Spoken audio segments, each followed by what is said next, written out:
Júlia cresceu sem mãe. Sua mãe faleceu quando Júlia ainda era uma criança pequena, deixando-a apenas com vagas lembranças que surgiam ocasionalmente. É compreensível, já que Júlia tinha apenas 4 anos quando sua mãe sucumbiu a um ataque cardíaco. À medida que Júlia crescia, ela aprendeu que os médicos haviam aconselhado fortemente sua mãe contra a gravidez, alertando que ela poderia não sobreviver. No entanto, o desejo de sua mãe por um filho a levou a correr o risco. Inicialmente, contrariando as previsões médicas, tanto a gravidez quanto o parto transcorreram sem problemas. A mãe de Júlia irradiava felicidade ao lado de sua tão esperada filha. A esperança floresceu de que elas haviam desafiado as probabilidades. Infelizmente, a doença acabou cobrando seu preço e a saúde da jovem mulher se deteriorou rapidamente. Apesar de seus melhores esforços, os médicos não conseguiram salvá-la. O pai de Júlia enfrentou um desafio imenso. Não apenas havia perdido sua amada esposa, mas também foi deixado para cuidar de uma criança pequena sozinho. Com os avós morando longe, ele teve que se virar sozinho, misturando os deveres de pai com um cargo sênior em uma fábrica, um trabalho exigente que requeria envolvimento máximo, incluindo turnos noturnos, chamadas inesperadas e horas extras frequentes. Parcialmente por desespero e parcialmente por solidão, o pai de Júlia se casou novamente rapidamente. Jacira inicialmente se apresentou como uma madrasta ideal, passando tempo com Júlia, levando-a para passear e vestindo-a com roupas bonitas. Júlia, desesperadamente ansiando por afeto materno, abraçou Jacira de todo o coração. Então, o meio-irmão de Júlia, Paulo, nasceu, e Júlia se viu subitamente relegada ao segundo plano, uma mudança tanto notável quanto dolorosa. Ela tentou arduamente recuperar a aprovação dos adultos, mas sem sucesso. Seu pai parecia ter parado de notá-la, enquanto Jacira começou a ver Júlia como um estorvo, irritada com sua mera presença. Essa dinâmica se tornou o novo normal. Júlia cresceu recebendo apenas reprovações e críticas de seus pais. Novas compras para Júlia se tornaram raras, já que as caras aulas de hóquei de Paulo tinham prioridade. Seus problemas passavam despercebidos e quaisquer pedidos eram recebidos com palestras sobre os perigos de mimar, o egoísmo adolescente e as restrições orçamentárias. Não somos ricos. Você precisa de um telefone novo? O antigo ainda funciona bem, Jacira responderia rispidamente. Mas a câmera está quebrada, Júlia replicaria. Então você deveria ter sido mais cuidadosa com ele. Júlia foi compelida a se reerguer e começar a viver por conta própria mais cedo do que o esperado. Seu pai e eu não estamos aqui para sustentá-la até que você se case. Simplesmente não podemos arcar com isso, Jacira declarou. Júlia entendeu, é claro que não poderiam. Eles queriam que ela crescesse rapidamente e fosse embora, pois ela se tornará um obstáculo para a felicidade deles. Júlia se sentia desconfortável em sua própria casa. Sua madrasta era hostil, seu meio-irmão mimado e desdenhoso, como mais Paulo poderia tratá-la, dado o comportamento de seus pais? E seu pai permanecia indiferente, um estranho. No entanto, Júlia sabia que ele podia ser terno, amoroso e atencioso, ela via isso em suas interações com Paulo. Esse contraste gritante feria Júlia profundamente. Até a formatura do ensino médio, Júlia havia aceitado sua situação. Ela sonhava em se formar na faculdade de medicina, encontrar um emprego, alugar um lugar e se mudar para longe de seus parentes indiferentes. O desejo de Júlia de se tornar médica tinha origem na morte de sua mãe. Tendo experimentado os desafios de crescer como órfã, ela estava determinada a salvar outras crianças de um destino semelhante. Ela acreditava que ajudar mesmo uma pessoa tornaria tudo isso válido. Júlia sabia que não poderia frequentar a universidade imediatamente após o ensino médio. Sua madrasta deixou claro que ninguém a apoiaria por muito tempo, e seu pai enfatizava cada vez mais a independência. Então, Júlia se matriculou na escola de enfermagem local, destacando-se em seus estudos como sempre. Após a formatura, ela partiu para a capital do estado. A mudança oferecia melhores perspectivas de emprego e distância de sua família. Ela não guardava rancor em relação a eles, simplesmente parecia melhor para todos estarem separados. Quando Júlia partiu, sua madrasta emitiu um aviso final: Paulo tem tutores agora, além disso, o hóquei é caro. Precisamos fazer reformas, você entende? Se fossemos ricos, as coisas seriam diferentes, mas estamos em uma situação apertada. Você terá que contar consigo mesma. Encontre um bom emprego e não engravide na cidade. Não podemos sustentar você e seu filho se algo acontecer. Júlia apenas sorriu. Que filho? Ela tinha planos diferentes. Queria trabalhar e estudar simultaneamente, concentrando-se em se tornar médica antes de considerar ter filhos. Claro, Júlia sonhava em ter sua própria família algum dia. Ela se imaginava como mãe, talvez até de vários filhos, com um marido amoroso e compreensivo ao seu lado, em um apartamento espaçoso e aconchegante. Ela ansiava por cuidar de alguém e receber cuidados e atenção em troca. Queria escapar de sua solidão e se sentir necessária. Mas tudo isso estava em um futuro distante. Por enquanto, trabalho e estudos vinham em primeiro lugar. Júlia conseguiu um emprego como enfermeira em uma clínica particular. O salário era bom o suficiente para viver, alugar um pequeno apartamento e economizar um pouco. Ela teve sorte de entrar neste centro médico imediatamente, graças a um de seus ex-professores que conhecia o proprietário e recomendou Júlia como uma de suas melhores alunas. Gradualmente, Júlia se aclimatou à cidade grande e à vida independente. Liberdade.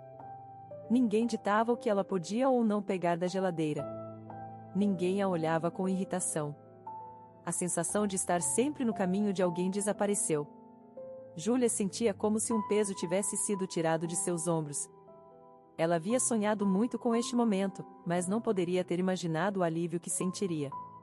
Parecia a Júlia que agora nada era impossível, que todos os caminhos estavam abertos para ela. Era como se ela tivesse asas. Novos amigos apareceram, colegas, jovens enfermeiras. Elas frequentemente convidavam Júlia para o cinema, bares e clubes. Era empolgante e novo. Por tanto tempo, a vida da garota havia consistido apenas de estudos e casa, onde sua madrasta, que tinha uma atitude desfavorável em relação à enteada, governava. Agora Júlia abraçava a vida plenamente. Ela se divertia com amigos, se vestia lindamente e trabalhava. Ela não parou de aprender também. Júlia se debruçava sobre livros didáticos para se aprimorar profissionalmente e se preparar para sua próxima entrada na academia de medicina. Ela entendia que seria incrivelmente desafiador. Provavelmente teria que desistir de seu amado emprego e encontrar algo com um horário mais flexível. Isso, é claro, significava uma perda significativa de renda.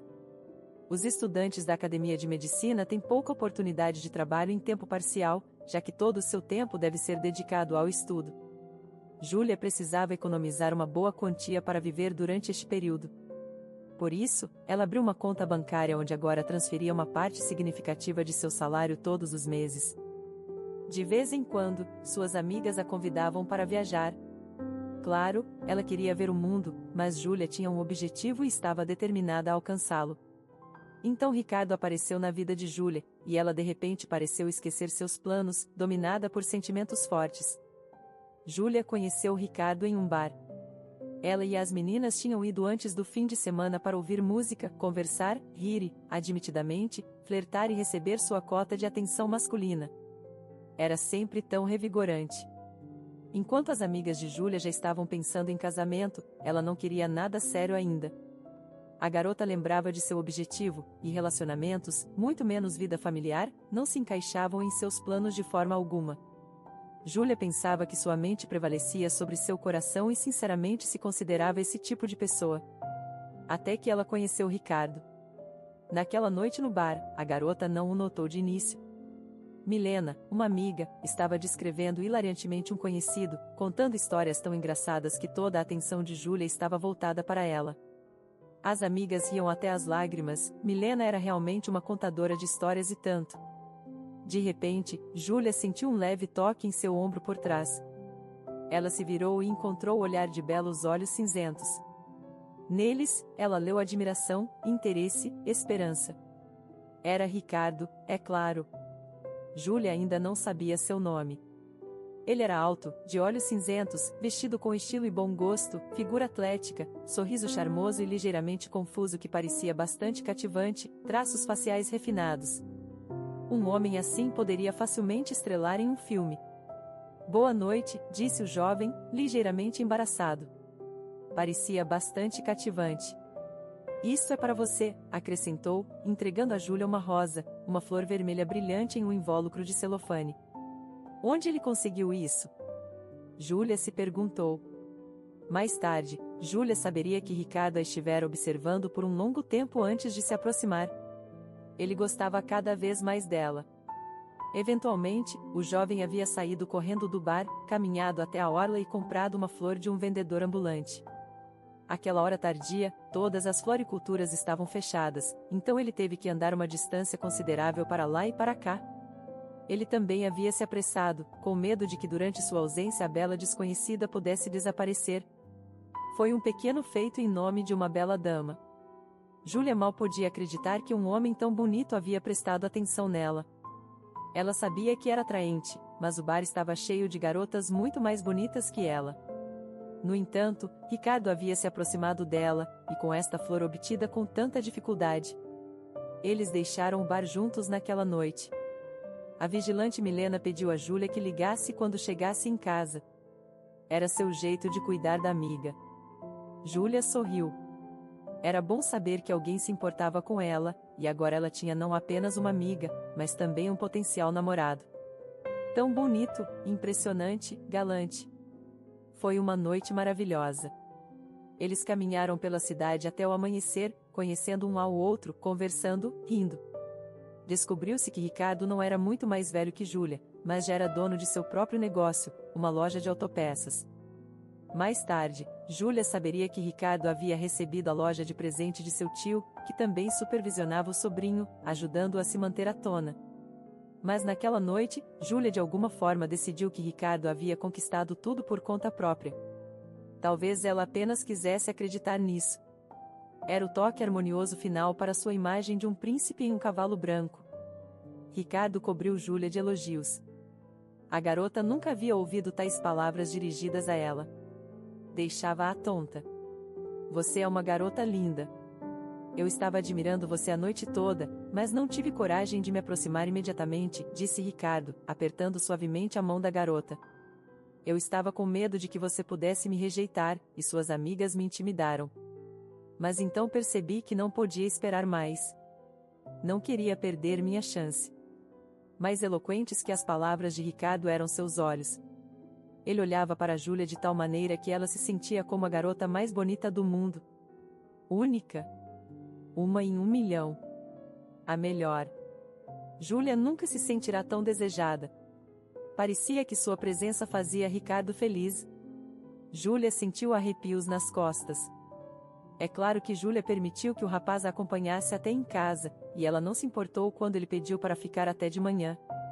Logo eles estavam morando juntos no apartamento alugado de Júlia. Ricardo havia se mudado da casa dos pais. Eles estavam em êxtase. Júlia finalmente cuidava de alguém e se sentia cuidada em troca. Tudo era exatamente como ela havia sonhado. Ricardo ganhava bem e frequentemente dava presentes à sua amada.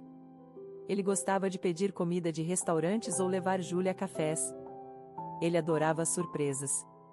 Um homem festivo que constantemente dava presentes a Júlia, tanto em ocasiões especiais quanto sem motivo. Uma vez ele lhe presenteou com um conjunto de brincos de turquesa e uma pulseira combinando, dizendo que a cor o lembrava dos olhos dela. Naturalmente, isso encantou Júlia. Ela nunca se sentirá tão necessária e amada. Ricardo tinha seus defeitos, é claro. Ele nunca limpava depois de si mesmo ou cozinhava. Lavar o chão, limpar a cozinha, fazer a lavanderia e organizar seus dias recaía sobre Júlia. Agora ela tinha que cuidar não apenas de si mesma, mas também de Ricardo. Mas ele era um homem, afinal. As tarefas domésticas eram responsabilidade de uma mulher, ela pensava. Ricardo sustentava, trabalhava duro e trazia cor à sua rotina, tornando a vida mais brilhante e interessante. Isso também era importante. O mais importante era que Ricardo amava Júlia como talvez ninguém jamais amara.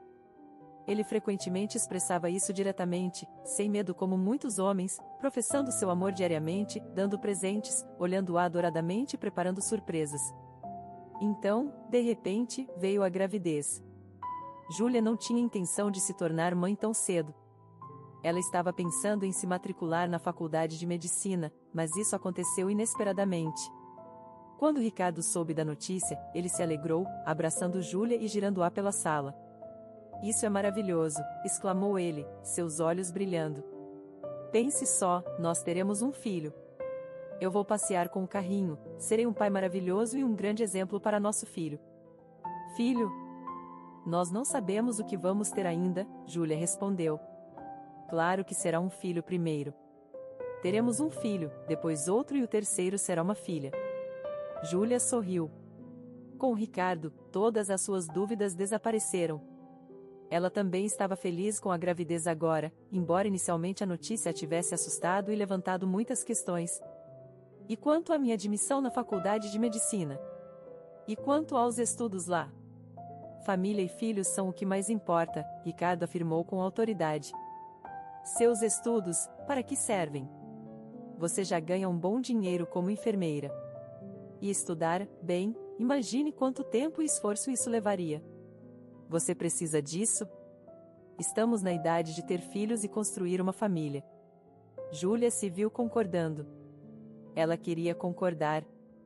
Ela até se sentiu aliviada.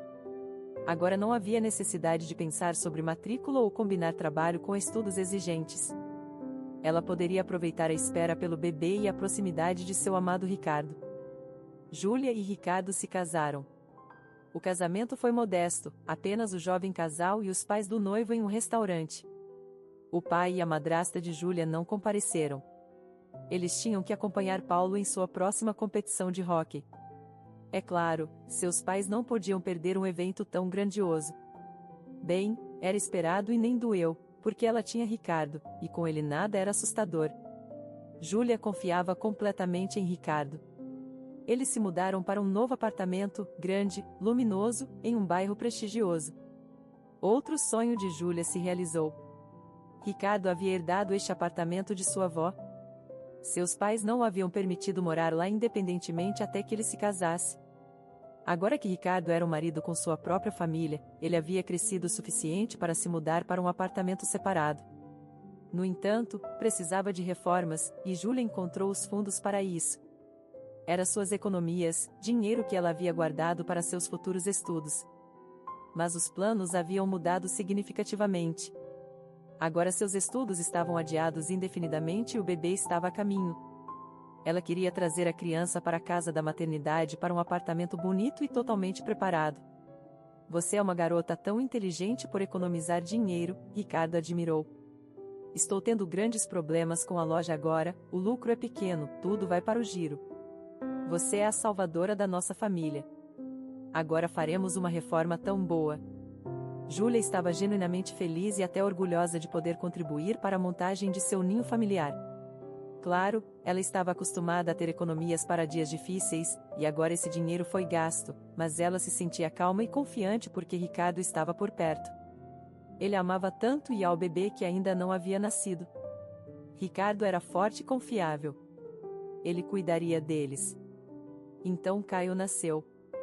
Quando Júlia segurou o bebê pela primeira vez, ela experimentou uma onda de sentimentos mais fortes do que jamais havia conhecido. Seu pai a parabenizou de maneira bastante seca pelo telefone. Jacir apenas transmitiu suas congratulações através dele.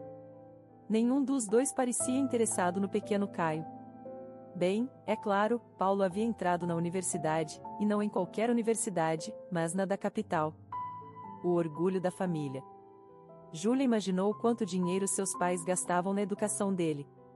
Eles não estavam interessados na vida de Júlia. Ela havia dado à luz, nada de especial, e a nova mãe não contava com o apoio deles. E então havia Ricardo. Sua reação ao bebê intrigou Júlia. Na alta do hospital, o jovem se comportou perfeitamente, olhando ternamente para o bebê, tirando fotos com o pequeno embrulho, cobrindo sua esposa de flores. Mas em casa, Ricardo raramente se aproximava da criança. O bebê parecia causar nele medo ou desgosto. Os choros do bebê apenas irritavam o jovem pai. Era evidente pela expressão em seu rosto. Júlia ficou triste com essa atitude. Ela queria que seu marido compartilhasse seu entusiasmo pelo bebê. Júlia tentava contar ao marido sobre as conquistas do filho, ele sorriu, virou-se, sentou-se, cresceu seu primeiro dente. Ricardo sempre ouvia com meio ouvido. Desde o nascimento do filho, ele começou a aparecer menos em casa, citando o trabalho como um problema. Júlia logo percebeu que seu marido estava passando tempo com amigos em bares e clubes. Ricardo voltava para casa tarde, cheirando a cigarros e perfumes de outras pessoas, às vezes sem nem mesmo remover a pulseira da boate. Era óbvio o que estava acontecendo. A coisa mais dolorosa era que Ricardo agora olhava para Júlia de maneira diferente, como se através dela não havia mais interesse, nem mais admiração. Júlia percebeu que ela irritava seu marido, e isso a machucava. Ela sabia que o parto e a maternidade a haviam mudado. Privação de sono, má alimentação, hormônios, cansaço constante. Seu cabelo havia perdido brilho e ela havia ganhado alguns quilos extras. Mas era apenas temporário, afinal. Este era um pequeno preço a pagar pela alegria da paternidade. Por que Ricardo não podia entender isso? Júlia esperava que tudo mudasse quando Caio crescesse. Filhos e pais tipicamente se aproximam, compartilhando interesses comuns, experiências e amizade masculina. No entanto, à medida que Caio crescia, Ricardo permanecia indiferente a ele, apesar dos esforços de Júlia para envolver seu marido nos cuidados e na ligação com a criança. Estou cansado, trabalhei o dia todo, Ricardo protestava quando lhe pediam para levar Caio para passear. Quero assistir TV em paz e você está me empurrando para fora com ele. Você está em casa o dia todo, não pode passear com seu filho sozinha? Júlia só podia suspirar. Claro que ela podia passear com a criança. Ela até gostava disso. Mas ela desesperadamente queria que seu filho trouxesse a Ricardo a mesma alegria. Parecia que Ricardo havia esperado algo else da paternidade e da vida familiar. Ele parecia muito desapontado. Caio cresceu e começou a frequentar a creche. Júlia voltou ao trabalho, o que a deixou incrivelmente feliz. Mas logo ficou claro que ela não podia manter seu antigo emprego. Seu filho frequentemente adoecia, exigindo que ela tirasse licença médica, o que não era bem-vindo na clínica particular. Ricardo poderia ter ajudado. Ele tinha seu próprio negócio e era seu próprio chefe. Ele poderia ter poupado tempo para vir para casa por alguns dias. Mas ele não queria se envolver. Cuidar de crianças é trabalho de mulher, e o homem é o provedor. Não é meu negócio limpar o nariz do bebê. Júlia teve que deixar seu emprego na clínica particular e trabalhar como enfermeira no hospital estadual. O horário era mais flexível e a administração era mais leal. O salário era significativamente menor, mas Júlia tentava ver isso como um retrocesso temporário. Ela não sonhava mais em se tornar médica. A vida familiar havia se mostrado muito mais complicada do que ela havia imaginado. Os cuidados com a criança e as preocupações domésticas recaíam todos sobre os ombros de Júlia. Apenas Ricardo trabalhava e ganhava bem, mas essa era toda a sua contribuição para a família. Sua vida mudou pouco após o nascimento do filho. Ele ainda se encontrava com amigos e até saía com seus companheiros por dias, voando para a beira-mar ou indo acampar. Ricardo se tornava cada vez mais distante. Júlia se tornará uma estranha para ele, entediando-o com seus intermináveis problemas domésticos. Ele prestava pouca atenção a Caio. O menino ainda o incomodava. Júlia continuava esperando ver alguns sentimentos paternais em seu cônjuge, mas em vão. Talvez fosse cedo demais para ele se tornar pai. Ele se via como qualquer coisa, menos um pai para um menino pequeno ou um modelo de homem de família.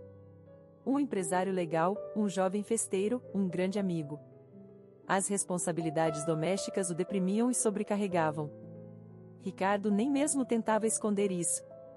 Quando Caio tinha 5 anos, o pai de Júlia faleceu. Eles haviam se distanciado nos últimos anos, tornando-se quase estranhos, mas Júlia ainda sentia uma forte saudade de seu pai. Ela havia mantido a esperança de que algum dia ela e seu pai se aproximariam novamente, como eram em sua primeira infância. Talvez mais tarde, quando Paulo crescesse e deixasse o ninho. Agora todos esses sonhos haviam chegado ao fim. Júlia chorou por seu pai e pelo relacionamento que poderia ter sido reavivado no futuro.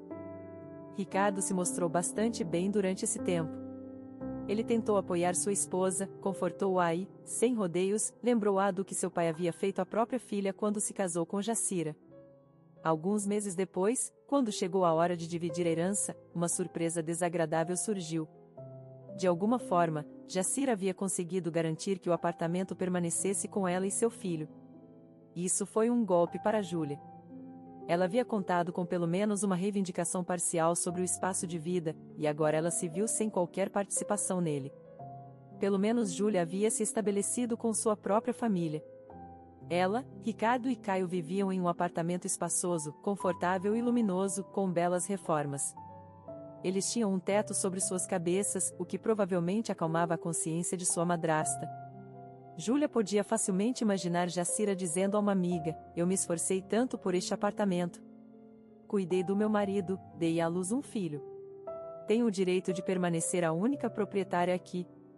E Júlia? Aquela garota leviana conseguiu um bom emprego e se casou bem, mas se esqueceu do pai, nunca pôs os pés aqui. Então, me diga, ela tem o mínimo direito de reivindicar este apartamento? Ela investiu um centavo nele? Tudo bem. Júlia se resignou a esta situação. Ela chorou, exalou, suportou a insatisfação de Ricardo com o resultado e seguiu em frente com sua vida. Júlia tinha problemas suficientes sem Jacira.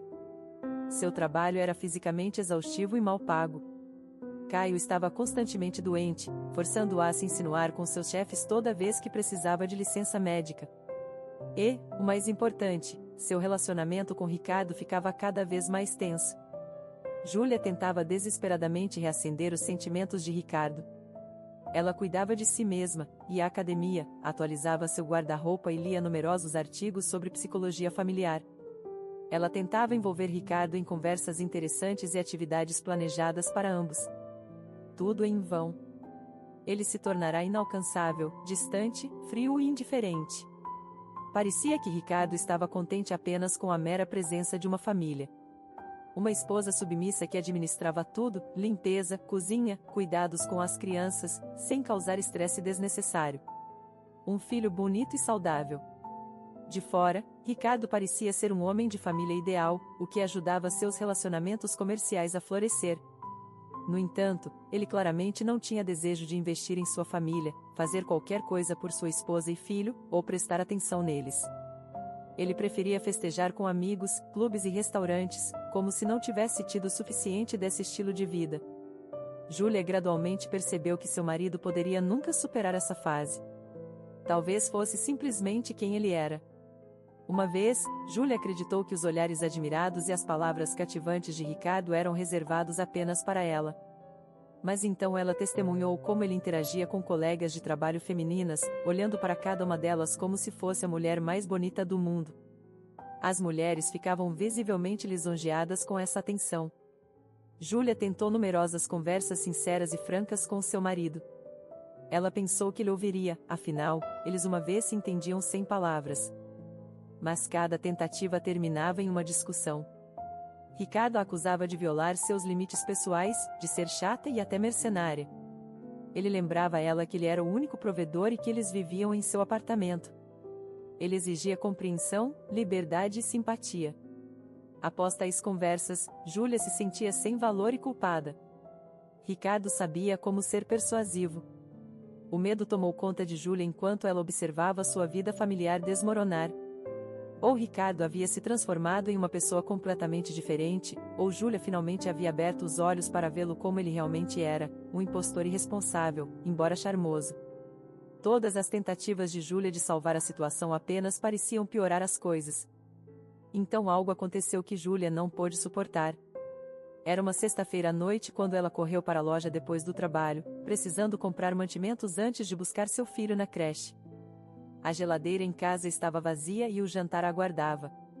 Sua mente corria com ideias de jantar enquanto ela se apressava pelo shopping center até o departamento de alimentos. As vitrines da loja refletiam uma mulher desgastada pela vida, pele acinzentada, um coque mal arrumado, roupas largas destinadas a esconder os quilos extras teimosos. Júlia não gostava de seu reflexo, mas se agarrava à esperança de que as coisas mudariam, que a vida se tornaria mais fácil. Júlia continuava observando casais apaixonados, garotas arrumadas cuidadosamente para seus encontros, rapazes com olhares amorosos e abraços ternos. Uma vez as pessoas olhavam para ela e Ricardo dessa maneira, talvez até os admirassem. Eles haviam sido um lindo casal, mas isso parecia tão distante agora. De repente, no primeiro andar, uma camisa familiar chamou sua atenção, um tom delicado de pêssego, o favorito de Ricardo. Júlia olhou mais de perto e não pôde conter um suspiro. Lá estava Ricardo, usando aquela mesma camisa, abraçando apaixonadamente uma loira alta e esbelta pela cintura. A mulher ria alegremente, agarrada a ele. Ricardo a olhava com seu olhar característico de adoração, ocasionalmente afastando mechas longas de cabelo do rosto de sua bela companheira com um gesto terno. Júlia observou o casal do segundo andar por um tempo, sem que eles percebessem sua presença. Eles se comportavam livremente. Ricardo segurava a loira cada vez mais perto, até que desapareceram em um caro restaurante italiano dentro do shopping center. Júlia havia visto o suficiente. Ela afundou indefesa em um banco perto da escada rolante. Então Ricardo estava traindo ela. Embora Júlia tivesse abrigado suspeitas antes, ela sempre as descartava, convencendo-se de que seu marido estava simplesmente passando tempo com seus amigos homens. Ela até havia conseguido aceitar a ideia de que os homens precisavam de tal companhia como o ar. Mas esta loira, ela definitivamente não era amiga de Ricardo. Sua intimidade era evidente nos gestos e olhares. Naquela noite, depois que seu filho Caio havia adormecido, Júlia decidiu confrontar Ricardo. Ela deliberou por muito tempo, mas percebeu que precisava de clareza e verdade, não importa quão dolorosa fosse. Ricardo nem mesmo tentou negar. Ele ouviu calmamente enquanto Júlia falava, sua voz tremendo, suas pernas instáveis. Ela deve ter parecido lamentável, pois seu cônjuge a olhava com desprezo.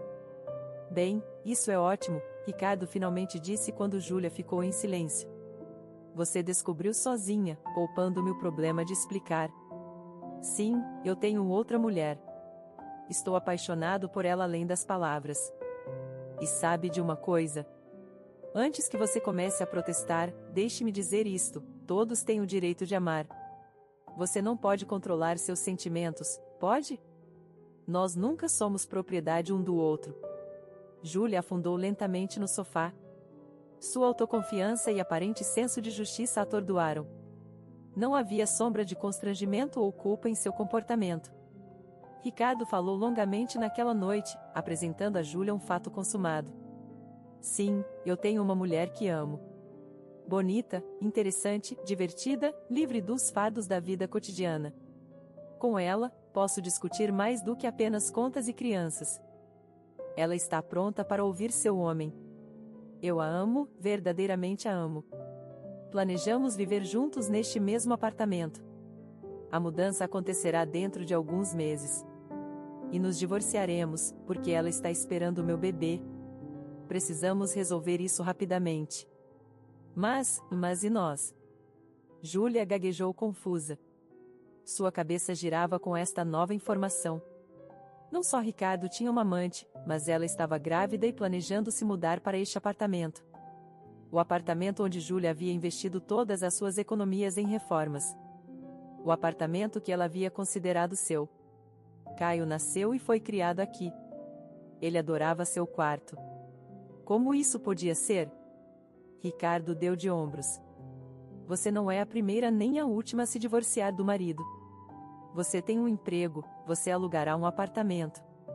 Uma pensão alimentícia, eu pagarei por Caio, é claro. Júlia sabia que seu cônjuge oficialmente declarava a renda mínima. A pensão alimentícia de tal renda seria uma miséria. E Júlia não podia trabalhar normalmente, tendo que tirar constantemente licenças médicas. Ricardo sabia disso muito bem. Mas não estou expulsando você agora, Ricardo concluiu.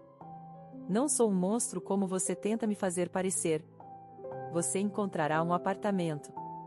Eu ajudarei você com a mudança. Tudo ficará bem. Bem, talvez ele ficaria bem, mas Júlia previa uma vida difícil para si mesma. Ela não podia imaginar como lidaria com tudo isso. A perspectiva em sua cabeça era muito sombria.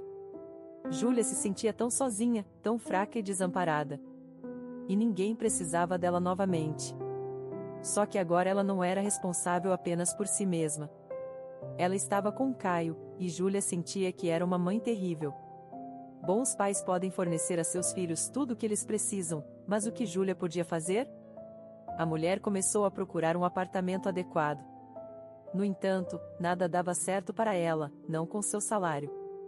Ricardo agora raramente aparecia em casa, vivendo abertamente com sua amante, às vezes ligando para Júlia apressadamente, perguntando sobre o progresso de sua busca por uma nova casa. e Júlia não tinha nada para agradá-lo. Em desespero, a mulher decidiu recorrer a uma opção extrema.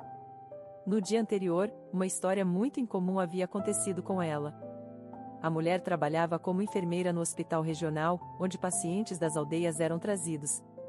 No departamento de cardiologia, estava deitada uma senhora idosa, seca, grisalha, enrugada, com olhos azuis muito gentis, quase desbotados.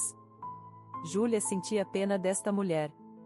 A senhora Hutchinson era uma paciente ideal. Ela não reclamava muito, era amigável com a equipe e obedientemente seguia todas as suas consultas. Ela já estava em sua 9ª década e, é claro, a idosa tinha problemas cardíacos significativos. Tudo indicava que ela não tinha muito tempo de vida. Ninguém visitava a idosa, enquanto outros pacientes eram visitados por seus parentes.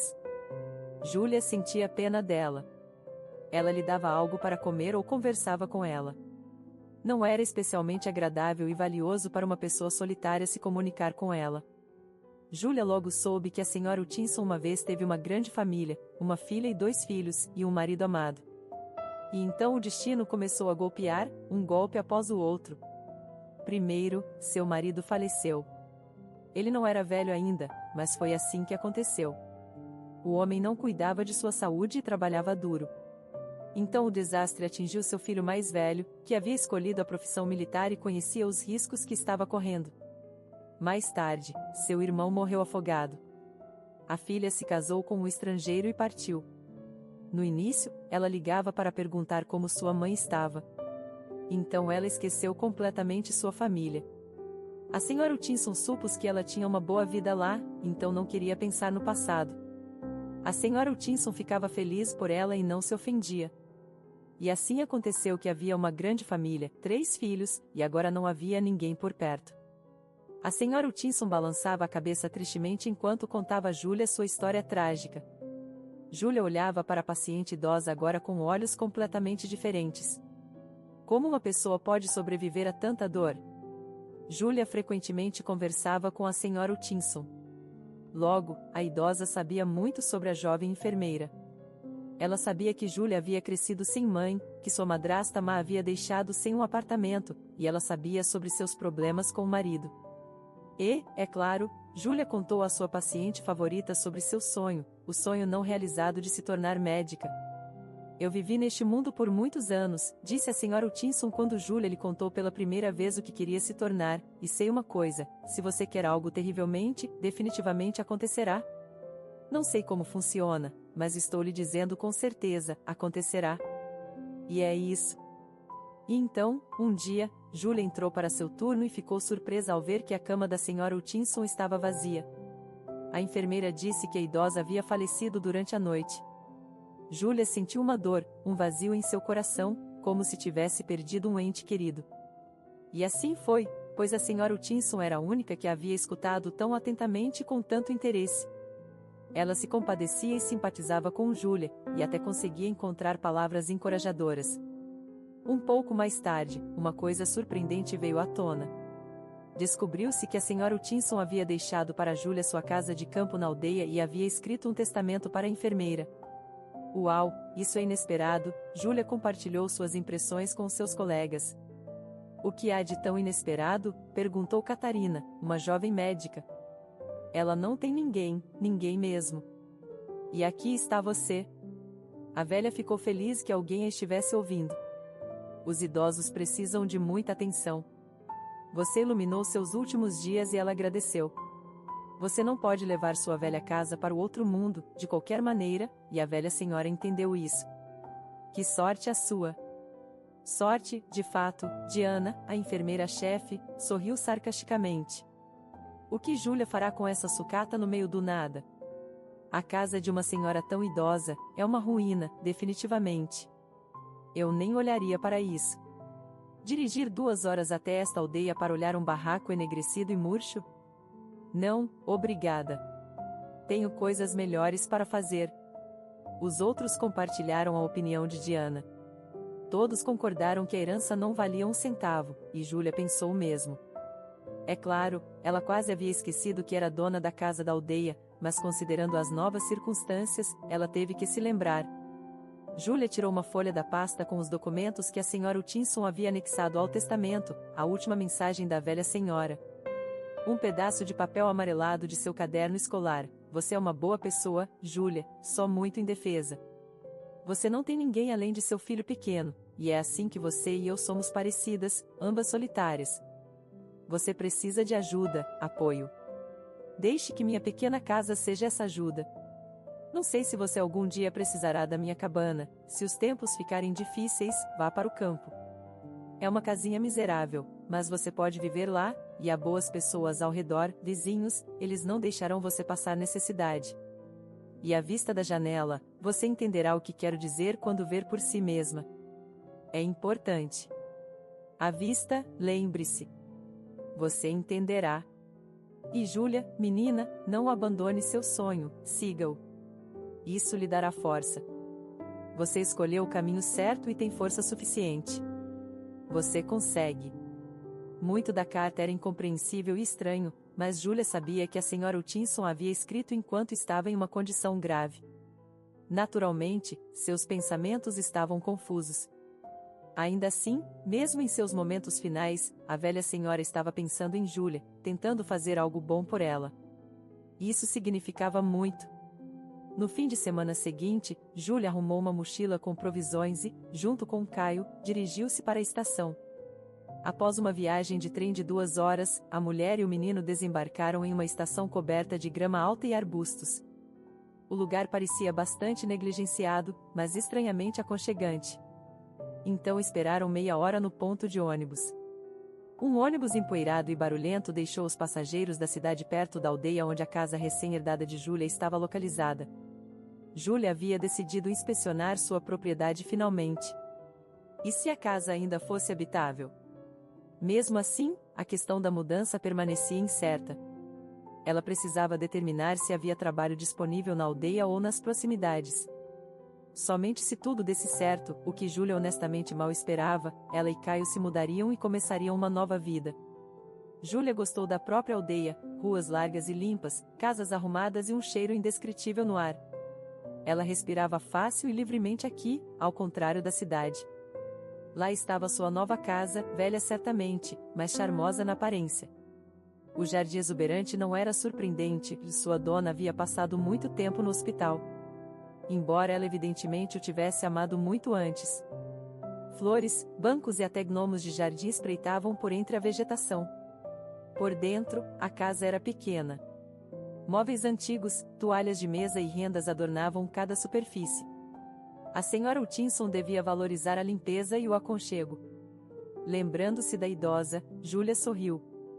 Ela havia sido uma alma brilhante, e era por isso que sua casa irradiava tanta energia positiva. Era aconchegante e pacífica. Júlia gostou da casa e ficaria feliz em ficar, mas garantir trabalho era crucial. Ela e Caio precisavam viver de algo, e Ricardo, bem, a ajuda dele era improvável. À vista da janela. A senhora Hutchinson havia mencionado uma vista maravilhosa em sua nota.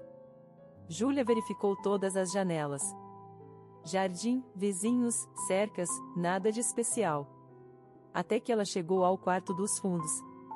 Então ela entendeu o que a idosa queria dizer. Aquela janela dava diretamente para uma casa com uma placa de cruz vermelha, um hospital, ou melhor, um consultório de paramédico.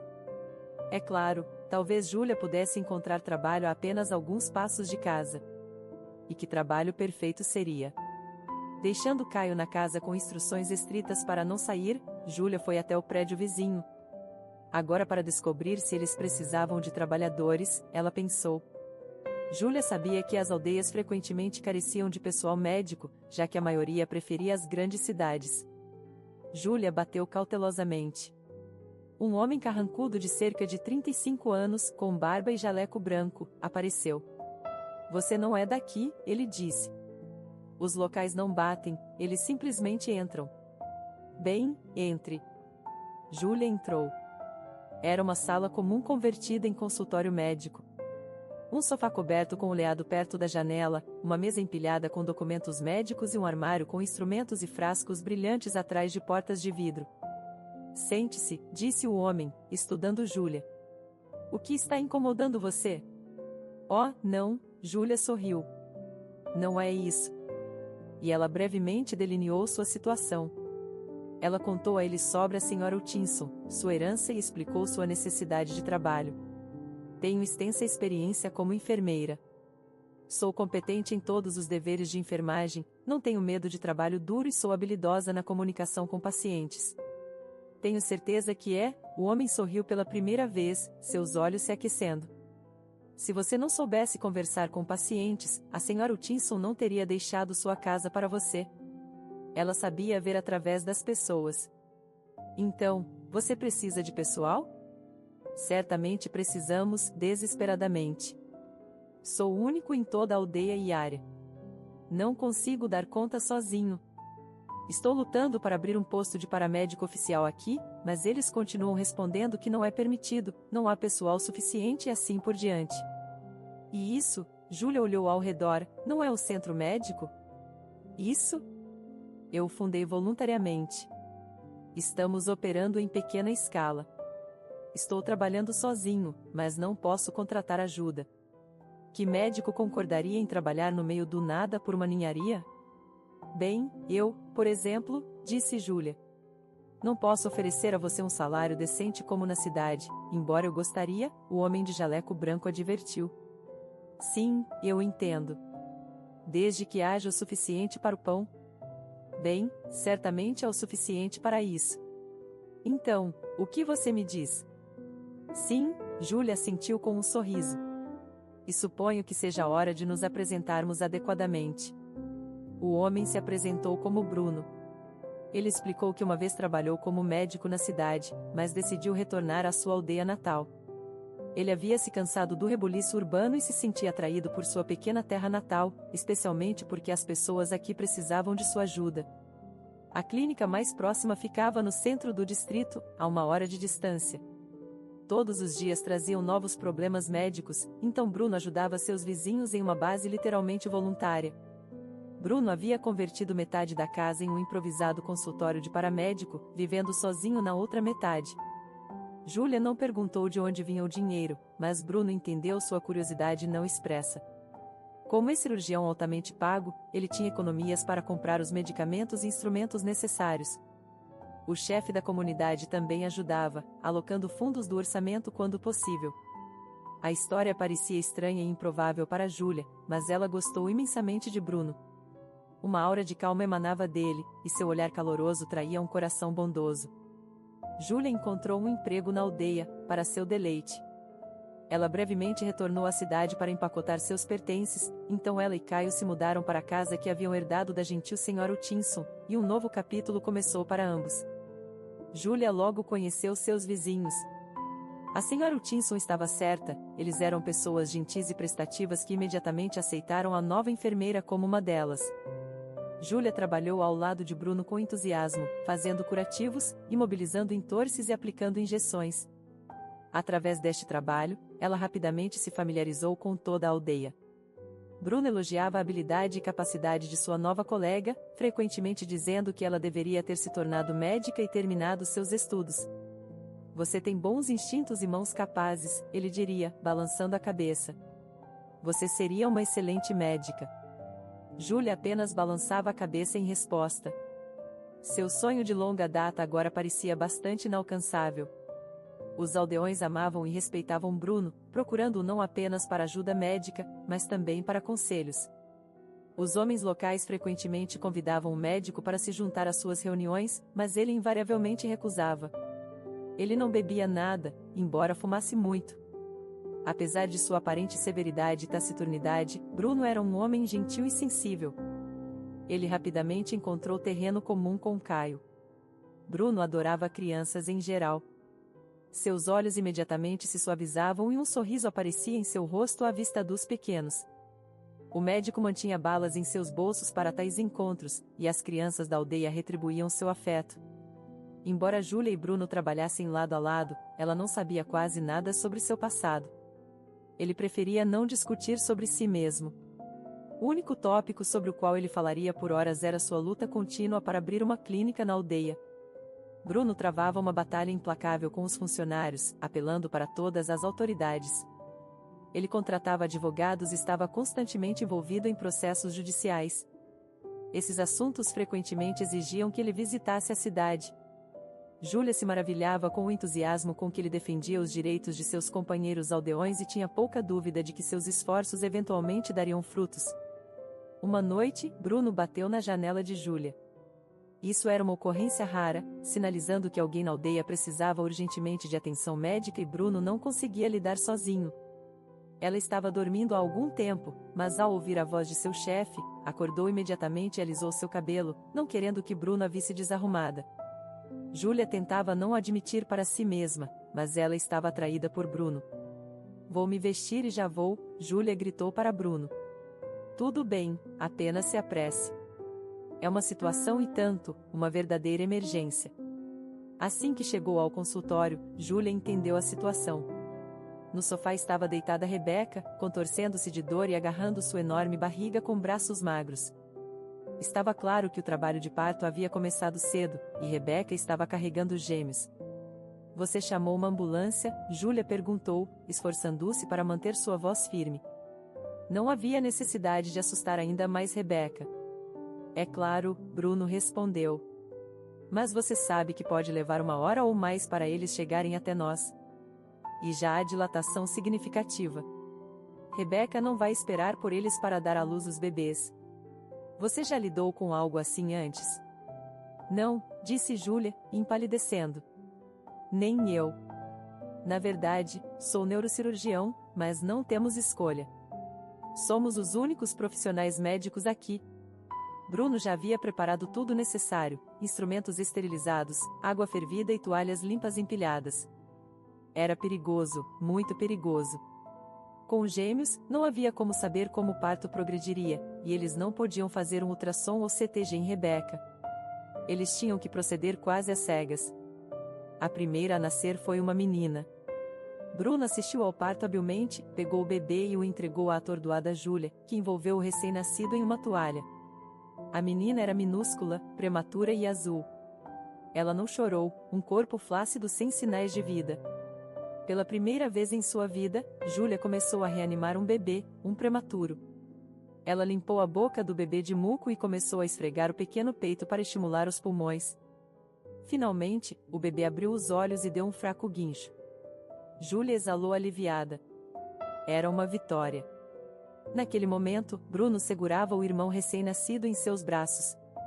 Ele nasceu muito mais forte e saudável. O menino imediatamente anunciou sua chegada com um choro sonoro. Júlia sorriu. Isso só podia significar uma coisa: o menino estava bem. Bruno cuidou da mãe enquanto Júlia cuidava das crianças. Eles haviam conseguido. Ondas de alegria inundaram Júlia. Um peso saiu de seus ombros. Tudo havia corrido bem. As crianças eram prematuras, mas vivas e saudáveis. O marido, a mãe e a sogra de Rebeca, que estavam esperando ansiosamente do lado de fora, entraram no consultório. Eles ficaram atrás de Júlia, olhando para os bebês com sorrisos. Mas algo estava errado com a própria Rebeca. Os parentes ainda não suspeitavam de nada, mas Júlia podia ver que Bruno estava agitado. Algo não estava certo. Foi então que a ambulância chegou. Os paramédicos rodearam Rebeca, mal olhando para os bebês. Eles rapidamente avaliaram que os recém-nascidos estavam bem, mas a mãe precisava de cuidados urgentes. Ela está sangrando. Vamos levá-la e enviaremos um carro para as crianças. Quem da família virá conosco? A mãe e o marido de Rebeca se voluntariaram. A outra avó ficou com os bebês, já que alguém tinha que levá-los para o hospital. Logo, outra ambulância veio buscar os recém-nascidos. Bruno instruiu os médicos, fornecendo todas as informações necessárias. Eles partiram, levando os bebês e sua avó atordoada. "Bem, é isso", disse Bruno. "Acho que conseguimos. E Rebeca, ela ficará bem." A ambulância chegou bem a tempo. Um pouco mais tarde simplesmente não teríamos o equipamento certo aqui. Rebeca poderia ter morrido antes de se tornar mãe, deixando esses bebês órfãos. É uma sorte que os gêmeos estejam bem. O parto é um risco enorme, e nos faltam equipamentos, medicamentos e incubadoras para bebês prematuros. Este caso, acredito, servirá de exemplo para os funcionários. Eu conseguirei o que quero. Haverá um hospital aqui. Ele fez uma pausa, notando as mãos trêmulas de Julia. O que há de errado? Por que você está tremendo? Tudo correu bem. Você é uma boa garota, você conseguiu. Eu estava tão assustada, Julia admitiu, finalmente desabando em lágrimas. A tensão havia diminuído e era hora de liberar suas emoções reprimidas. Bruno se aproximou e abraçou Julia firmemente. Era incomum, ele nunca havia mostrado emoções tão abertamente antes. A mulher imediatamente se sentiu confortada em seus braços, tão quentes e fortes. Ela se viu desejando que ele nunca soltasse. De alguma forma, sem que Julia percebesse como, Bruno a beijou. Ela respondeu ansiosamente, tendo secretamente ansiado por este momento, embora tivesse escondido seus sentimentos até mesmo de si mesma. Bruno nunca havia mostrado qualquer interesse particular nela antes, pois geralmente mantinha distância, embora sua bondade e sensibilidade sempre fossem aparentes. Este beijo repentino a pegou de surpresa. Talvez a situação estressante tivesse feito com que ambos baixassem a guarda e parassem de se conter. Eles ficaram encantados ao descobrir seus sentimentos mútuos. Sinto muito, disse Bruno, envergonhado. Sinto muito, Julia questionou. Você está falando sério? Ela se pressionou ainda mais perto dele, saboreando o calor de seu corpo. Era maravilhoso sentir suas batidas cardíacas e inalar seu cheiro. Eu não apenas deixei a cidade pelo campo, Bruno finalmente confessou. Tenho minha própria história. Acho que é hora de você saber. Não quero que haja segredos entre nós. Bruno era um jovem, mas já talentoso e procurado neurocirurgião. Pessoas de todo o país se inscreviam para seu tratamento, esperando pacientemente sua vez. Às vezes, Bruno realizava o que parecia milagres. Seus colegas e jornalistas elogiavam suas operações. Uma grande casa, um carro caro, uma conta bancária substancial, o trabalho de um neurocirurgião talentoso pagava bem. Tudo na vida de Bruno parecia perfeito, exceto por sua vida pessoal, que era inexistente. Isso não era surpreendente. O homem trabalhava incansavelmente e se dedicava inteiramente à cirurgia. Simplesmente não havia espaço em seu mundo para um relacionamento. Até agora. Então Bruno se apaixonou, possivelmente pela primeira vez em sua vida, dominado por seus sentimentos. O objeto de sua afeição era uma paciente em seu próprio hospital. Samantha era uma modelo fotográfica com aparência deslumbrante e enormes olhos azuis expressivos. Ela parecia frágil e indefesa. Ela havia sido internada com uma lesão na cabeça, nada sério à primeira vista, mas precisava de monitoramento. A garota supostamente havia escorregado no banheiro, caído e batido a cabeça nos azulejos. Poderia ter terminado muito pior, mas felizmente não foi o caso. Samantha era frequentemente visitada por seu parceiro, um empresário muito mais velho que a jovem beldade. Ele a tratava como se ela fosse sua propriedade. Os olhos brilhantes da garota imediatamente se apagavam quando ele aparecia. Apenas Bruno notou isso, provavelmente porque Samantha já havia capturado seu coração. Ele estava particularmente atento à situação dela. Enquanto outros viam apenas um casal bonito e bem-sucedido, um dia Samantha e seu noivo tiveram uma discussão acalorada bem no quarto do hospital. Ele gritou com ela, lançando insultos. Bruno não pôde ficar parado por mais tempo. Ele interveio, ganhando um olhar de ódio do empresário enfurecido, que mal conseguia se controlar. Conversarei com você mais tarde, ele murmurou para uma Samantha chorosa antes de sair tempestuosamente. Bruno tentou desajeitadamente confortar a garota, seu coração doendo por ela. Ele queria abraçá-la, mas hesitou, inseguro de como Samantha reagiria. A própria garota se apertou contra o médico, soluçando e tremendo. Bruno a envolveu em seus braços, sussurrando palavras reconfortantes. Foi ele, Samantha confessou de repente. Ele me bateu naquela noite. Eu não caí. Ele me ordenou que ficasse quieta. Estou com medo dele. Ele vai me matar mais cedo ou mais tarde. Não quero voltar para ele. Bruno havia salvado Samantha então, mas a um grande custo. Ele enfrentou ameaças e foi emboscado e espancado 2 vezes fora de sua casa. Foi convocado ao departamento de polícia várias vezes. O noivo de Samantha denunciou Bruno a seus superiores, acusando-o de um relacionamento inapropriado com uma paciente. Mas Bruno não se importava com nada disso. O que mais importava era que Samantha estava lá para ele, amada, esperando por sua ajuda, esperando por ele. Bruno não podia decepcioná-la. Samantha agora estava morando na casa de seu salvador. Eles dormiam e acordavam juntos, assistiam a filmes, faziam passeios e conversavam muito. Bruno se apaixonava cada vez mais. Samantha o encantava, ocupando seus pensamentos e coração. Então, justo quando Bruno não conseguia mais imaginar sua vida sem ela, ela simplesmente voltou para seu empresário, porque ele era mais rico e bem-sucedido.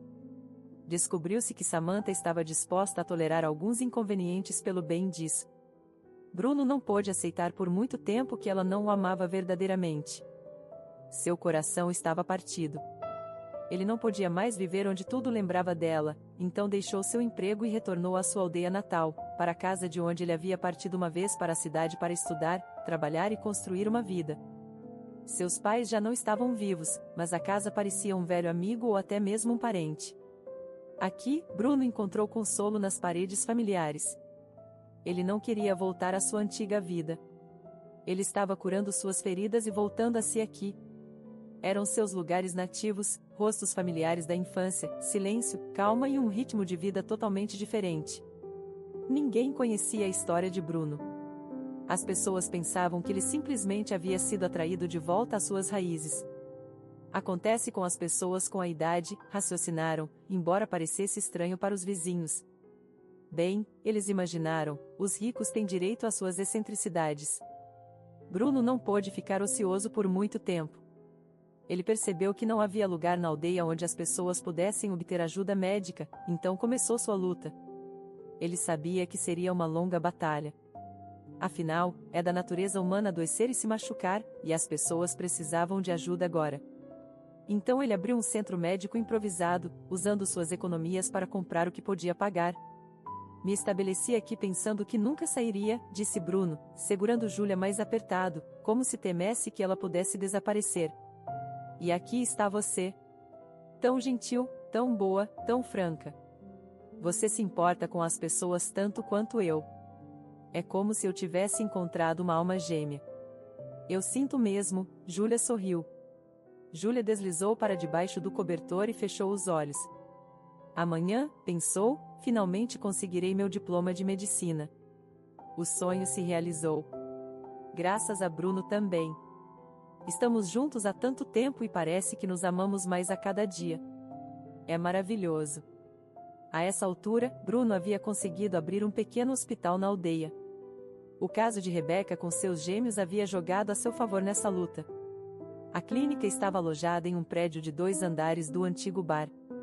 Foi renovado, equipamentos foram trazidos e pessoal médico foi convidado.